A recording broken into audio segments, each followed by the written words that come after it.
Hello दोस्तों, स्वागत है आपका हमारे यूट्यूब चैनल की जीके सीरीज में। जीके सीरीज के अंतर्गत हम लोग अभी वैदिक सभ्यता खत्म कर चुके हैं। हड़प्पा सभ्यता पहले ही खत्म हो चुका था। अभी हम लोग क्या करेंगे, पिछले साल के प्रश्न देखेंगे जो वैदिक सभ्यता में पूछे गए हैं और आगामी आने वाली परीक्षाओं के लिए भी वो बहुत महत्वपूर्ण है। अगर आपने वीडियो ध्यान से देखा होगा ये सारे प्रश्न आपको आसान लगेंगे। चलिए हम लोग शुरू करते हैं वैदिक सभ्यता में पूछे गए पिछले साल के प्रश्न को। पहला क्वेश्चन है, भारत में हड़प्पा का वृहत स्थल। ये तो हड़प्पा सभ्यता का है, ये झारखंड के क्षेत्र में पूछा गया था, तो ये राखीगढ़ी इसका आंसर होगा। इसका करेक्ट आंसर है राखीगढ़ी। भारत में हड़प्पा सभ्यता का वृहत स्थल एक है। ये क्वेश्चन तो पढ़ा नहीं रहा है। नेक्स्ट क्वेश्चन, थर्ड नंबर देखते हैं। धर्म तथा रीत भारत की प्राचीन वैदिक सभ्यता के केंद्रीय विचार को चित्रित करते हैं। इस संदर्भ में निम्नलिखित कथनों पर विचार करना है। धर्म और रीत पर। धर्म व्यक्ति के दायित्वों एवं स्वयं तथा दूसरे के प्रति व्यक्तिगत कर्तव्यों की संकल्पना था, ये था धर्म। रीत मूलभूत नैतिक विधान था जो सृष्टि और उसमें अंतर्निहित सारे तत्व के क्रियाकलापों को संचालित करता था। इसका करेक्ट आंसर 1 और 2 दोनों है धर्म और रीत के बारे में। नेक्स्ट क्वेश्चन देखते हैं। गायत्री मंत्र के नाम से प्रसिद्ध मंत्र सर्वप्रथम किस ग्रंथ में मिलता है? ये देखिए, ये प्रश्न क्वेश्चन नंबर सी जो है, इसका आंसर नंबर सी है। यहाँ पूछा गया क्या? गायत्री मंत्र। गायत्री मंत्र ये बहुत बार पूछा गया क्वेश्चन, बहुत इंपॉर्टेंट क्वेश्चन है। गायत्री मंत्र कब पूछा गया? यूपीपीएससी में देख लीजिएगा कौन सा एग्जाम पूछा गया। तो ये ऋग्वेद में। निम्नलिखित कथनों को आप क्रमानुसार रखिए। ये आप लोग कर लेंगे या नहीं, पढ़े हम लोग इसको। पहले ब्रह्मचर्य था, फिर गृहस्थ था, फिर वानप्रस्थ था, फिर संन्यास था। यही 4 आश्रम थे, सब 0 से 25 साल होते थे। निम्नलिखित में से किसमें विख्यात गायत्री मंत्र है? देखिए फिर से ये क्वेश्चन रिपीट किया है। ऋग्वेद। गायत्री मंत्र किस पुस्तक में मिलता है? फिर से पूछा गया, बहुत इंपॉर्टेंट क्वेश्चन है, बार बार पूछा जाता है, आने की बहुत संभावना अगले एग्जाम में। ऋग्वेद की मूल लिपि थी, कैसी लिपि थी ऋग्वेद की मूल लिपि? तो ब्राह्मी थी, पढ़े थे हम लोग। ऋग्वेद का सर्वाधिक लोकप्रिय छंद कौन सा है? लोकप्रिय छंद कौन सा है?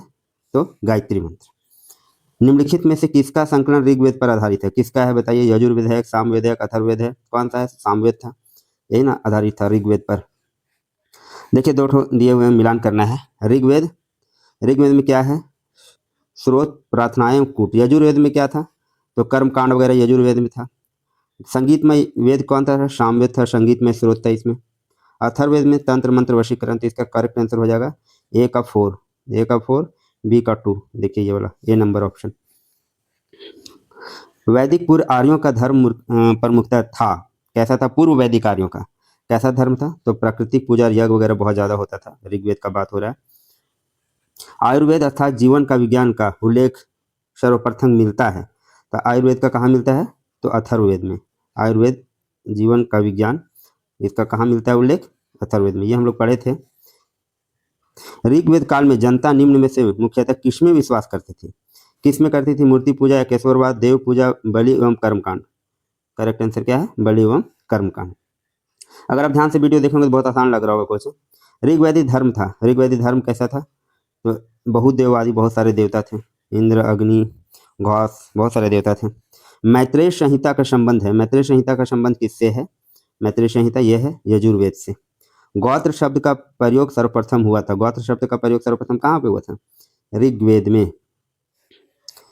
शूरा की आहुति का संबंध है, ये किसका है? शस्त्रमणि से। शूरा की आहुति शस्त्रमणि।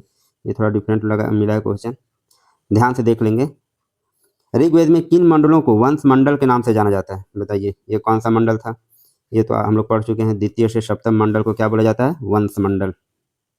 ऋग्वेद में निम्नलिखित में से किस शिल्प का उल्लेख नहीं है? पूछा गया है। किस शिल्प का उल्लेख नहीं है? तो मृदभांड का था उल्लेख, बुनाई का भी था, बढ़ईगिरी का भी था, हाथी के दांत पर उत्कीर्ण इसका उल्लेख नहीं था। तो करेक्ट आंसर क्या होगा? ए। ऋग्वेद में सर्वाधिक संख्या में मंत्र संबंधित हैं। किससे संबंधित हैं? तो अग्नि से। सबसे ज्यादा संबंध किससे? अग्नि से।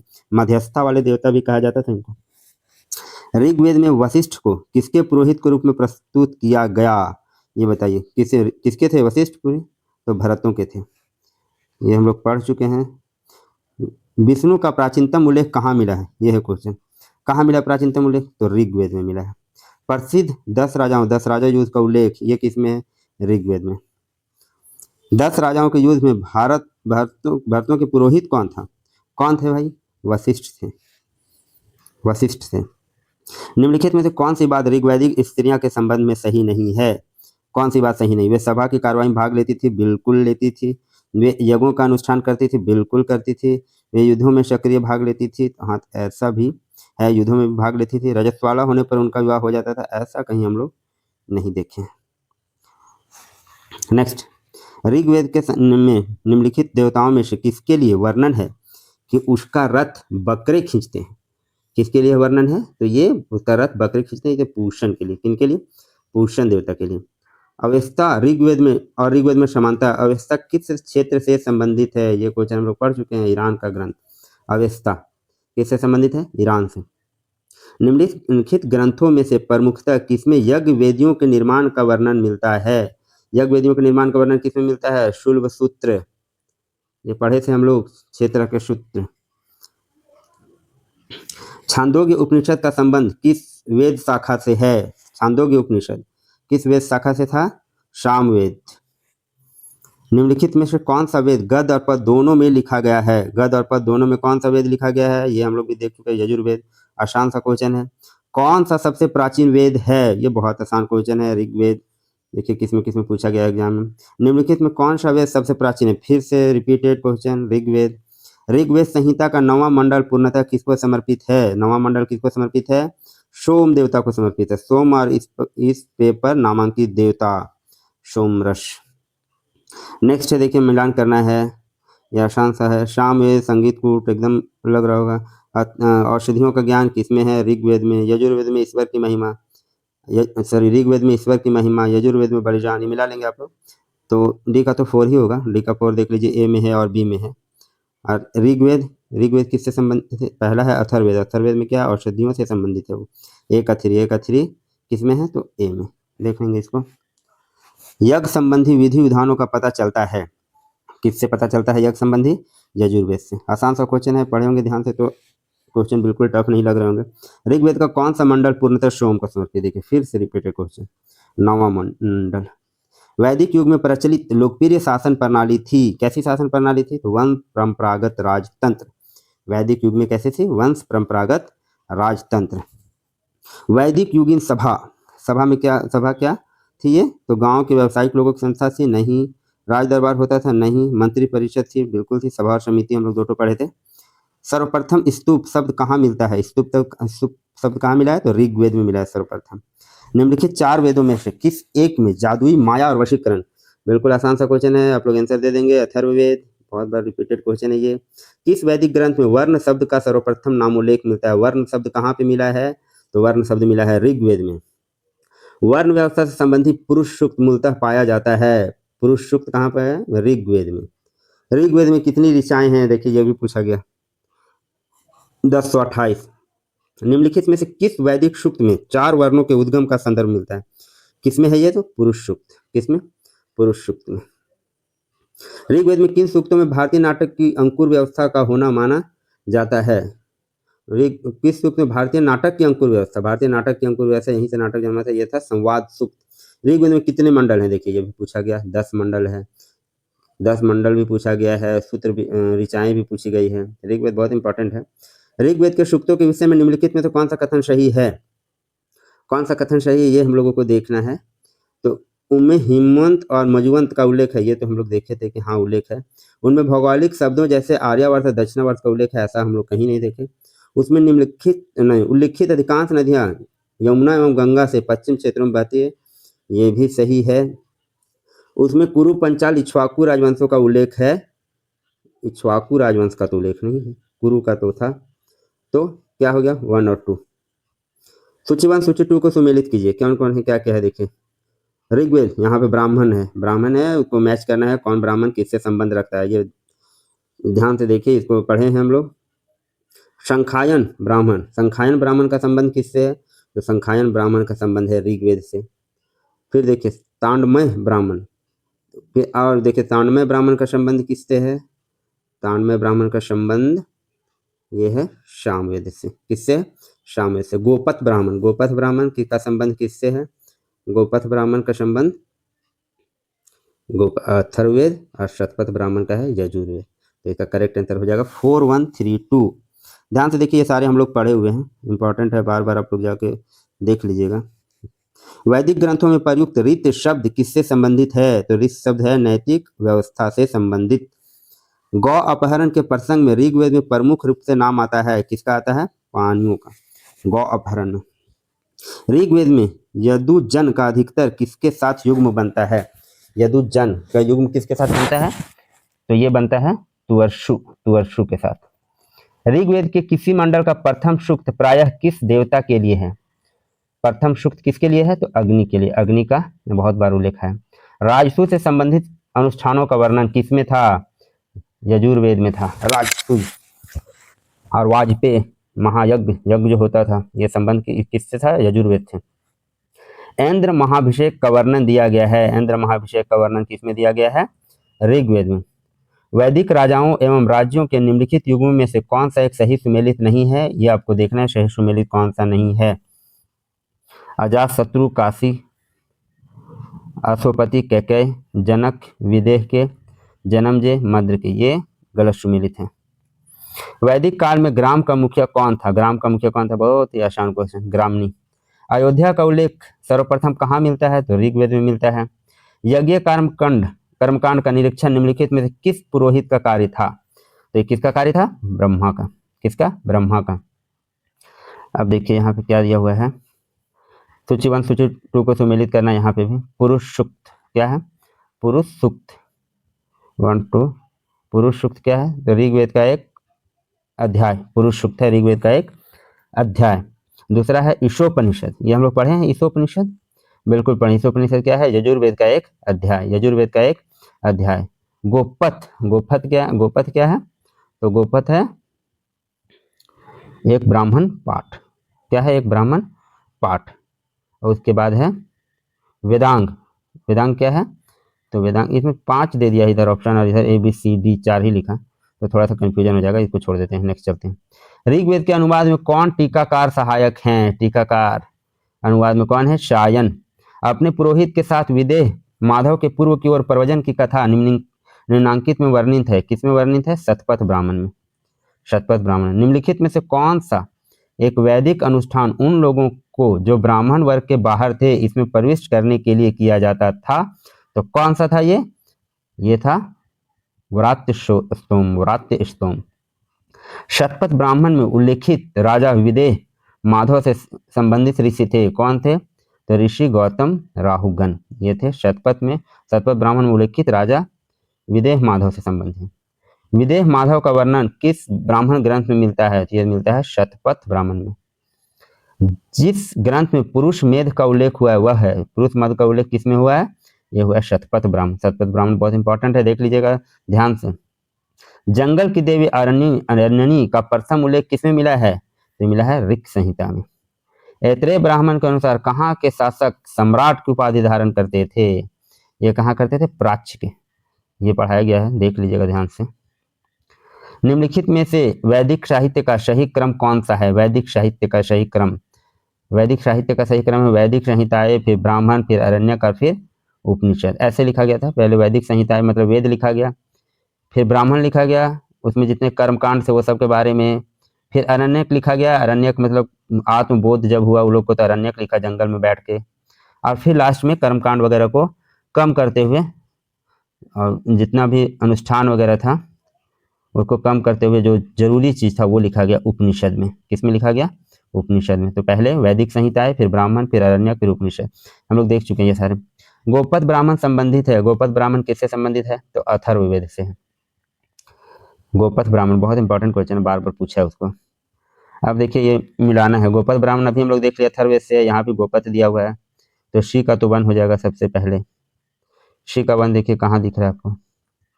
ABC, शी का वन इसी में दिख रहा है, तो इसका ऑप्शन नंबर कौन हो जाएगा? सी। और बाकी मिला लेंगे आप लोग।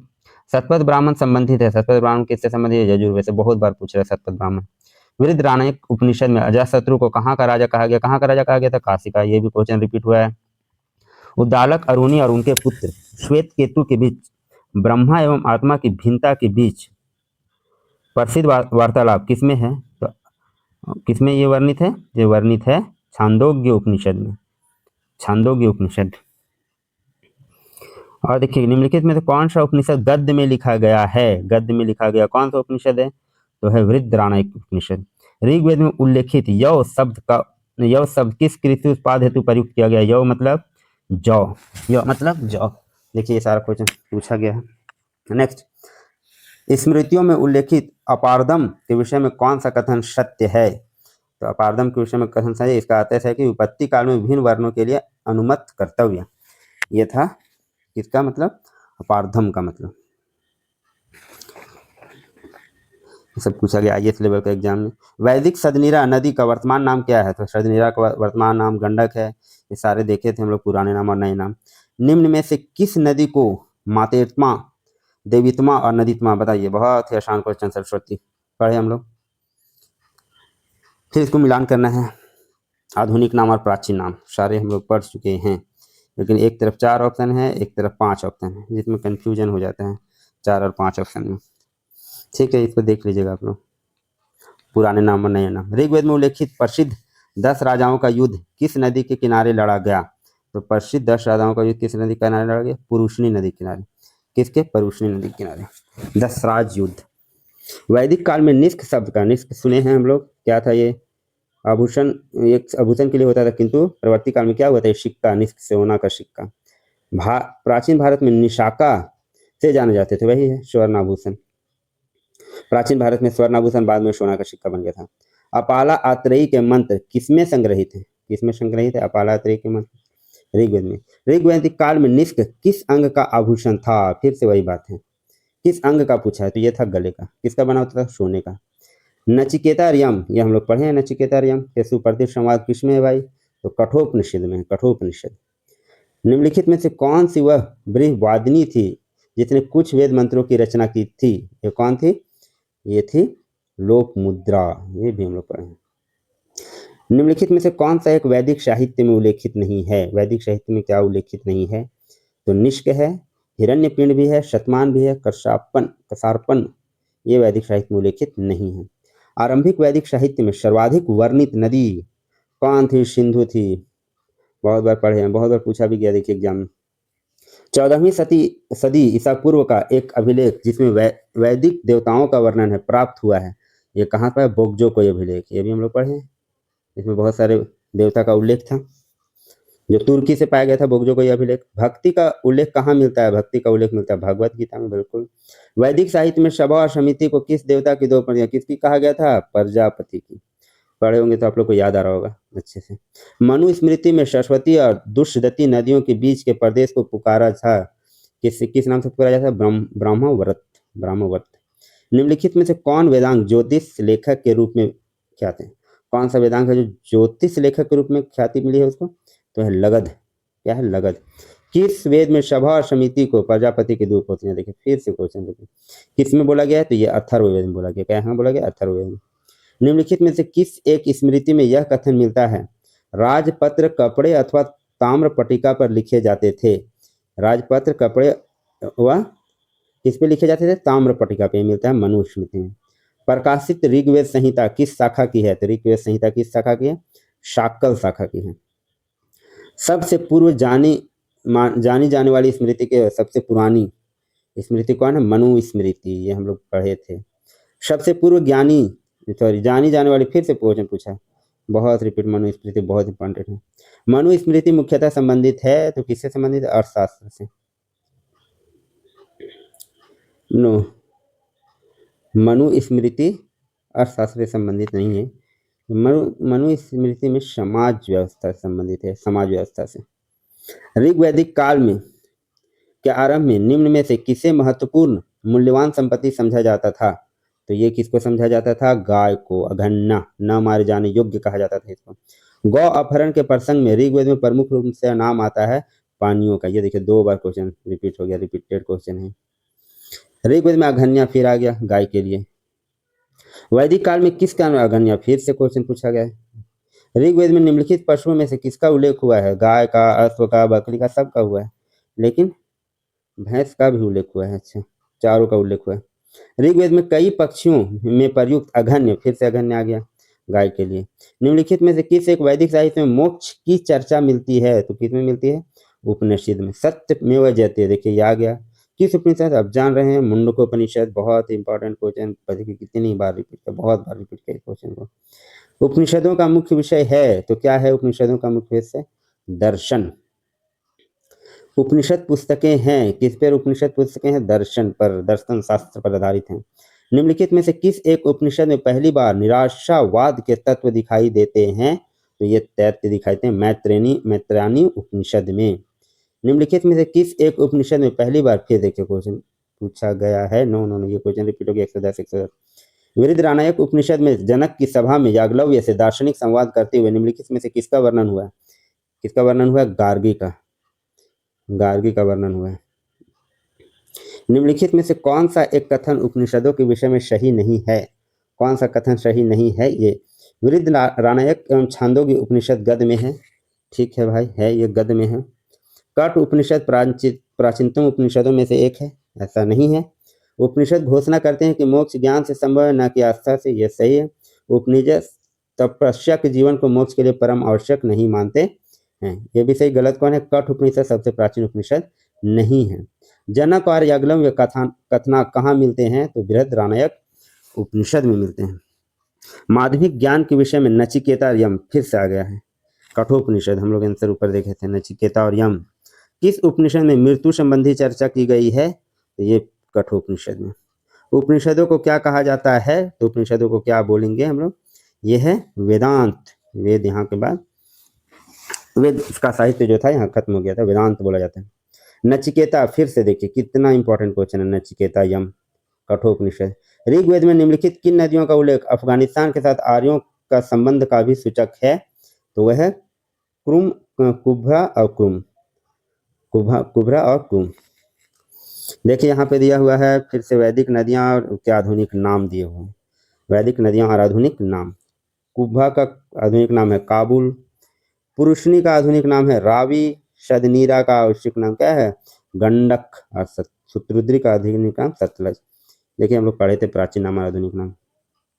ऋग्वेद में निम्नलिखित में से किन नदियों के उल्लेख से यह संकेत मिलता है कि अफगानिस्तान पूर्व वैदिक भूगोल का एक अंग था? अफगानिस्तान क्या था? पूर्व वैदिक भूगोल का एक अंग था। किससे मिलता है? कुंभा एवं स्वास्तु नदियों से ऐसा पता चलता है। वैदिक नदी कुंभा का स्थान कहाँ निर्धारित होना चाहिए? कहाँ होना चाहिए? तो अफगानिस्तान, काबुल इसका नया नाम है। किस देवी देवताओं को गायत्री मंत्र समर्पित है? किसको समर्पित है गायत्री मंत्र? तो सावित्री देवता को। फिर से मिलान करना है पुराना नाम और आधुनिक नाम के साथ, ये मिलान आप लोग कर लेंगे। ठीक है, मिलान कर लीजिएगा देख के अच्छे से। ऋग्वैदिक कालीन आर्यों को पहचान किसकी नहीं थी? किसकी पहचान नहीं थी? शिव की। किसकी पहचान नहीं थी? शिव की पहचान नहीं थी ऋग्वैदिक कालीन आर्यों को, ऋग्वैदिक कालीन आर्यों को। उत्तर वैदिक काल में महत्व प्राप्त किए प्रजापति देवता कौन से पूर्ववर्ती देव से समाहित हो गए? तो प्रजापति देवता किसमें समाहित हो गए? सी का है 3, मतलब 3 और 4, विश्वकर्मा और हिरण्यगर्भ में। निम्नलिखित वैदिक देवताओं में से किसे उनका पुरोहित माना जाता था? वैदिक देवताओं में से किसे उनका पुरोहित माना जाता था? तो यह माना जाता था बृहस्पति को। शिव का प्रथम रूप साहित्य में क्या मिलता है? क्या मिलता है? रुद्र। प्रथम रूप क्या मिलता है? रुद्र। सर्वाधिक ऋग्वैदिक सूक्त समर्पित हैं, किसको हैं? ऋग्वैदिक सूक्त तो इंद्र को। निम्नलिखित में से किसे ऋग्वेद में युद्ध का देवता समझा जाता है? युद्ध का देवता समझा जाता है इंद्र को, पुरंदर को तोड़ने वाला, किला भी तोड़ने वाला, वत्रहन भी बोलते हैं इसको। निम्नलिखित में से कौन से वैदिक देवता बोगजोग अभिलेख में उल्लेखित हैं? तो कौन कौन से वैदिक देवता थे? इंद्र थे, मिश्र थे, नक्षत्र थे, वरुण थे, ये सारे कहाँ पे हैं? तो बोगजोग कोई अभिलेख में। ये अभी और बहुत सारे क्वेश्चन हैं, मैं आपको धीरे धीरे स्लाइड कर देता हूँ, देख लीजिएगा, नहीं तो क्वेश्चन बहुत ज़्यादा लंबा हो जाएगा। निम्नलिखित में से पूर्व वैदिक आर्यों का सर्वाधिक लोकप्रिय देवता पूछा गया है, देखिए इंद्र थे। बोगजोग के बारे में पूछा गया, आप ध्यान से देख लेंगे सारे क्वेश्चन, मैं धीरे धीरे स्क्रॉल कर दे रहा हूँ, आप पढ़ लेंगे सारे क्वेश्चन को। किस वैदिक देवता का नाम बोगजोग अभिलेख में नहीं है? ये देखिए पूछा गया, बहुत इंपॉर्टेंट, हम लोग सारे पढ़े हुए हैं। बोगजोग का महत्व तो इसलिए, फिर बोगजोग देखिए कितना क्वेश्चन पूछा गया है। वैदिक ग्रंथों में प्रयुक्त सूक्त, ये पूछा गया। नैतिक व्यवस्था, शुल्ब गव यज्ञ के बारे में पूछा गया है। ऋग्वैदिक देवताओं में किसे अक्षर अतिथि की उपाधि देकर संबोधित किया जाता था? तो अग्नि को। ये सारे क्वेश्चन स्क्रॉल कर दे रहा हूँ, आंसर नीचे लिखे हुए हैं, ध्यान से देख लेंगे, सारे प्रीवियस ईयर क्वेश्चन है, ताकि आपको आगे आने वाले एग्जाम में मदद मिल सके। ठीक है, निम्नलिखित में कौन एक पदाधिकारी उत्तर वैदिक काल में? युग क्या था? युग क्या था? याज्ञिक स्तंभ था। सीता देखिए पूछा गया, सीता ये बताए थे हम उसमें कि जब पढ़ा रहे थे, बहुत इंपॉर्टेंट है। जुती हुई खेत की जो रेखा होती है उसको सीता बोला जाता था। वैदिक कर्मकांड के बारे में पूछा गया है, किसमें होता था। अधर्व्य देखिए पूछा गया है। ब्राह्मण क्या पूछा गया है। बलि के बारे में पूछा गया। बलि क्या था, टैक्स था ना, प्रशासन द्वारा, प्रजा द्वारा शासक को दी गई भेंट। भाग और बलि क्या थे, फिर से पूछा गया है। चित्रित दूषण मृत भांड के बारे में। सत्यकाम जवाल की कथा, ये पूछा गया है। सुदास किस्मत के थे। उपनिषद काल में असुरपुत्री के शासक। उस जनजाति का नाम बताइए जो ऋग्वैदिक आर्यों के संबंधित है। आप लोग बिल्कुल इसको ध्यान से वीडियो पॉज कर करके आंसर सारा देख लेंगे। मैं सिर्फ स्क्रॉल कर दे रहा हूँ नीचे ताकि आप सारा क्वेश्चन देख लें, आपको एग्जाम में मदद मिल सके। पुराणों की कुल संख्या देखिए बोले थे हम, बहुत इंपॉर्टेंट है, याद रखने। 18 पूछा है। 4 पुरुषार्थ भी पूछा है। बहुत बार ये सब क्वेश्चन रिपीट हो रहा है। एक बार आप ध्यान से अगर देख लेंगे तो कोई भी क्वेश्चन आपका छूटने वाला नहीं है एग्जाम में। और अगर आप ध्यान से पढ़े होंगे तो आपको बहुत क्वेश्चन आसान भी लग रहे होंगे। वेद त्रयी, बताइए कौन है वेद त्रयी। तो वेद त्रयी में अथर्ववेद को छोड़ के सारे जो वेद थे, तीनों वेद को मिलाकर वेद त्रयी कहा जाता था। मनुस्मृति का टीकाकार, ये पूछा गया है। सारे क्वेश्चन। गाय देखिए, गाय के अघन्या वगैरह बहुत बार पूछा गया क्वेश्चन। आप लोग ध्यान से बिल्कुल सारे क्वेश्चन को देख लेंगे ताकि आपको बार बार पढ़ने से आप बच जाएं। वैदिक काल में अस्पृश्यता का आधार क्या था, तो क्या था ये, व्यवसाय था। ऋग्वेद है। ऋग्वेद क्या है, स्रोतों का संकलन। आप लोग बिल्कुल सारे क्वेश्चन को जरूर एक बार ध्यान से देख लेंगे ताकि अगले बार जब क्वेश्चन एग्जाम में आए तो आपको आसानी। ये टोटल 212 क्वेश्चन है। ध्यान से सारे क्वेश्चन को एक बार देख लेंगे। और आज की क्लास को हम लोग यहीं स्टॉप करते हैं ताकि वीडियो ज़्यादा लंबा ना बन जाए। और फिर हम लोग नेक्स्ट डे स्टार्ट करेंगे महात्मा बुद्ध से। तो ठीक है, मिलते हैं नेक्स्ट क्लास में। Thank you.